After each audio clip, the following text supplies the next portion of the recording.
Today's podcast is really for my online students, but if you are listening to this podcast, chances are you've been following along with previous episodes, and I consider you in our community of online students.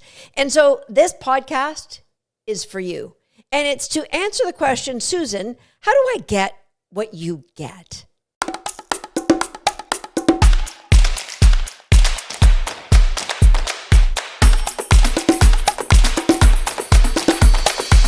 Hi, I'm Susan Garrett. Welcome to Shape My Dog. And that's a question that I get occasionally from people. Hey, I'm playing the games, but how do I get what you get? My personal belief is that success in anything in life comes down to habits. So if you look at the habits of somebody who owns a very poorly behaved dog, you're going to see that there's some key differences between that and the habits of somebody who owns a well-trained dog, because success leaves clues, and success in anything really is about habits. So people can say, but Susan, I'm playing my games. But think about it this way. If you wanted to be in really good shape and you don't really want to exercise any more than you are, and you don't want to eat a clean diet because you really like the way that you're eating, but you're willing to maybe have a salad with your meal once a day. That is a really good habit, but it has no hope of bringing you success of being in really great shape in the midst of all of those other habits that are derailing your plans to be in really good shape.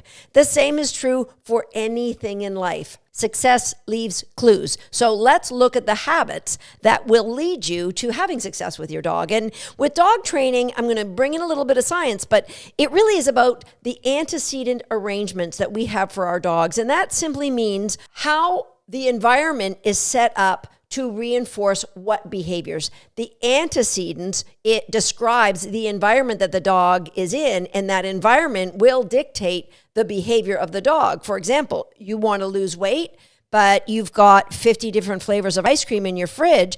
That environment won't always lead to the right choices. And so if you were had a puppy and you were trying to get him to come when they're called, and you've got a couple recalls in the living room, and then you try to go to a bunny farm, the antecedent arrangement at the bunny farm with bunnies racing all over and maybe other dogs chasing those bunnies is going to have the puppy make a poorer choice than they would have in the antecedent arrangement of your kitchen or your living room when there's just you and the puppy. Does that make sense to you? So we're going to do a deep dive into what those antecedent arrangements currently are in your life and how they can be tweaked so that you can get the success that you want. But it is more than just about playing a game in isolation, because all behaviors are either growing or eroding. So you may have say, I taught that recall when he was 6 months old. But if you aren't present to what happens with that recall, like maybe he had this great head whip in any environment, and then it became a great head whip in your backyard or maybe in your house, but when he was at the beach, the head whip was gone, and it took a couple of really screaming calls to get him to stop chasing the waves or chasing the other dogs. And if you aren't present to the first time that happens, the first time the antecedent arrangements cause the dog to make a choice other than the one you wanted, then what's going to happen is that's the first step to the erosion of your recall. So you might be saying, oh no, Susan, you don't get it. It's the breed of dog I have, my breed of dog, or I've got a rescue dog and he already came with this baggage of things that lead him to make really, really poor choices. Or it's my life. I don't have a facility like yours, Susan, so there's no way I could possibly have a dog as well trained as yours. Well, that is a story that has kept you where you are today. We all have a story. My story has put me where I am today. If I want something different for my life, I have to be willing to step outside the comfort of that story. And I don't mean to be insulting, but we can live in the safety of being a victim, which means we don't have to change because we can set it up for our mind that there's no possible way we could have any other outcome than what we've got because we have a rescue dog, because we have a hound, because we live in a city and we don't have access to fancy facilities. So those may be truths, but they don't need to be the reason for the results you're getting. So you can be a victim or you can be an action taker. It's all about the hat you're putting on your head, the lens you're seeing your life through. And an action taker means you have hope. I believe in you. It's time you believed in you. I believe in what's possible for your dog. And I know even if you get 10% of this right, you're still going to have a better outcome than you did yesterday. I promise you that. So if you look at a dog's weekly time, and we'll break the dog's time in a whole week, the time that dog spends, into 8 zones. The first 4 zones would be zones, I think, antecedents are kind of set up so the dog is really not going to learn behaviors that are undesired. It's possible, but you'll see what I mean. For example, zone 1, when the dog's sleeping. It's possible that the dog could learn some undesired behaviors by maybe waking you up in the middle of the night and getting you to feed them. Yes, but if you've listened to any of the podcasts here, I bet that's not going to happen, especially podcast number 26, Don't Wake the Mama. So zone 1, the time when the dog is sleeping, antecedents aren't leading to anything other than sleep. Zone 2, time when the dog's eating. Now, yes, the dog could be doing behaviors like grabbing a mouthful, running up on the couch and eating their food on the back of your couch. There could be things, but again, I'm counting on you being present to those behaviors that we get a dog that just eats their food. All right, zone 3 is going to be alone time. That could be alone time when you're in the house or alone time when you're not in the house.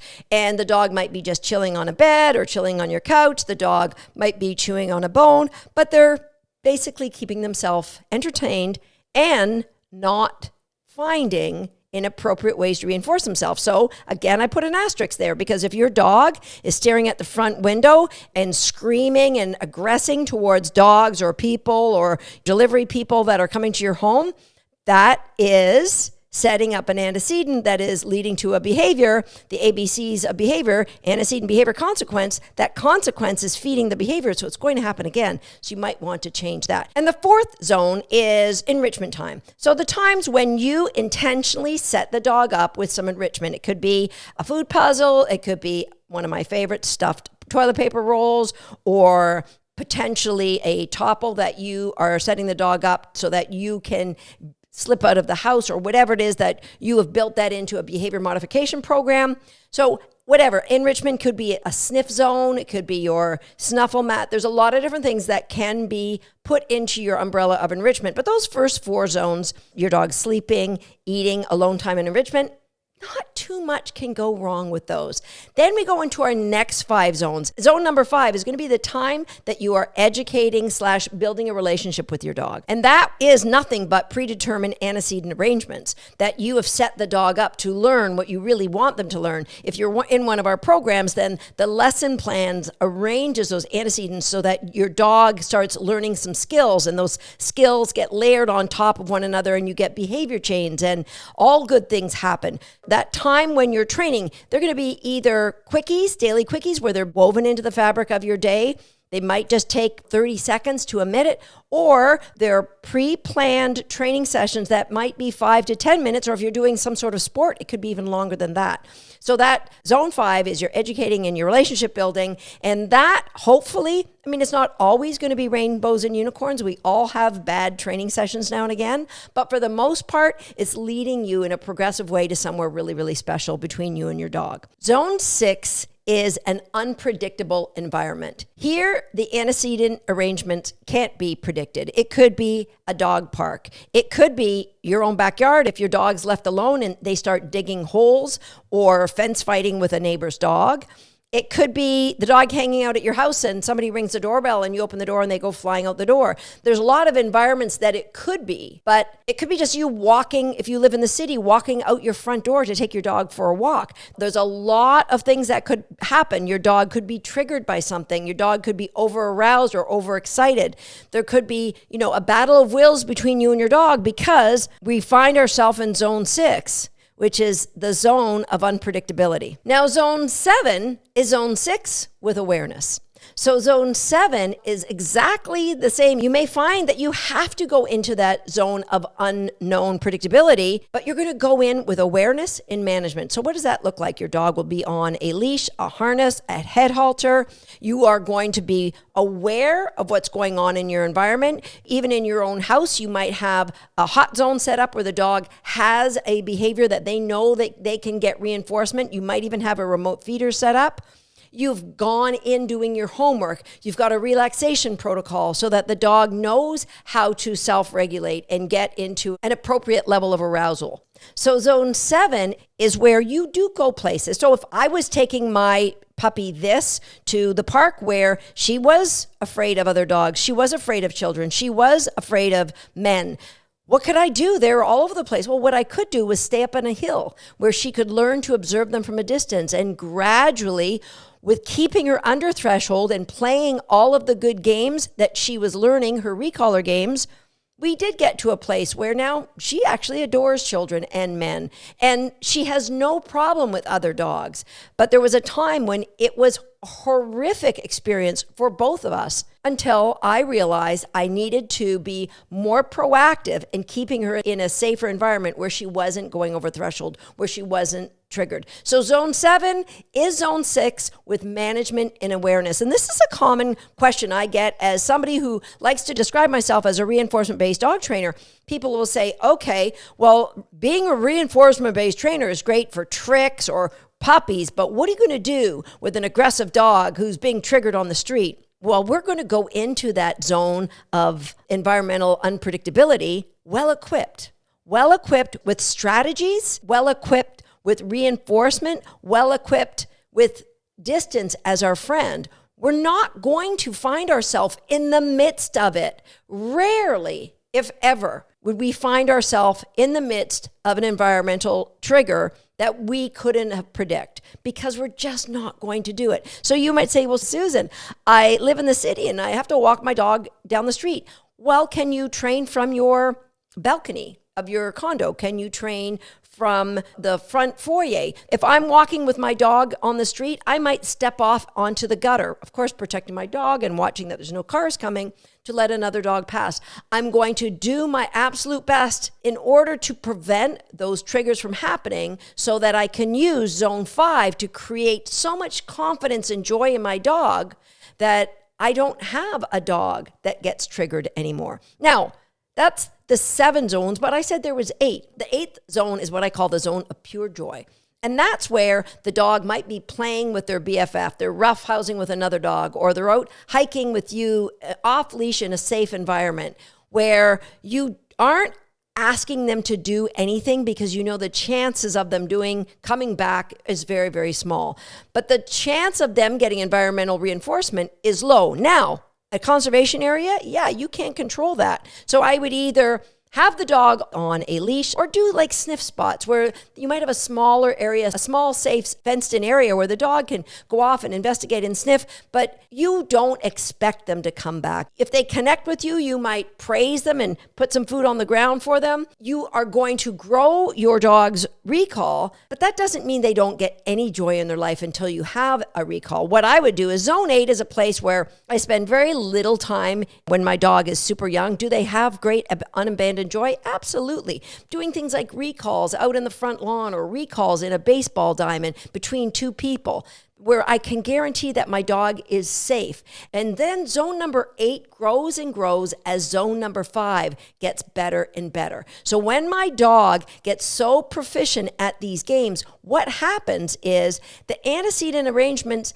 even in the woods where they might see wildlife, there's so much in my favor now, they're not likely to go after the deer like they would have had they not had all that good training with me.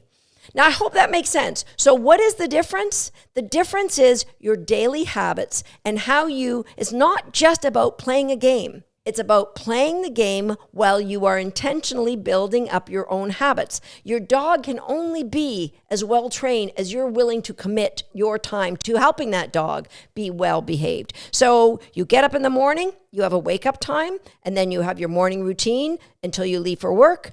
You come home from work, You have whatever time before your dinner, you have your dinner, you have whatever time after dinner, you go to bed. Where are you going to put in your quickies and where are you going to put in your intentional training sessions? Oh, Susan, no, I've got my TV shows that I've got to watch and I've got my bowling night with my guys. Look at the habits of the people with really well-trained dogs and emulate those habits. You can be a victim of your circumstance, or you can change that lens and be an action taker. And when you become an action taker and you're willing to change your habits, change who you are so that you can have a better relationship with your dog, so that you can do more things with your dog, then what you are doing is you're making a commitment to your dog to make the rest of his life be the best of his life. I'll see you next time right here on Shape by Dog. This poor dog's turning herself in circles trying to get you to hit that subscribe button. Could you please do it? And while you're there, go ahead, hit the notification bell as well. And if you're already a subscriber, that's for you. Go grab yourself a great reinforcement.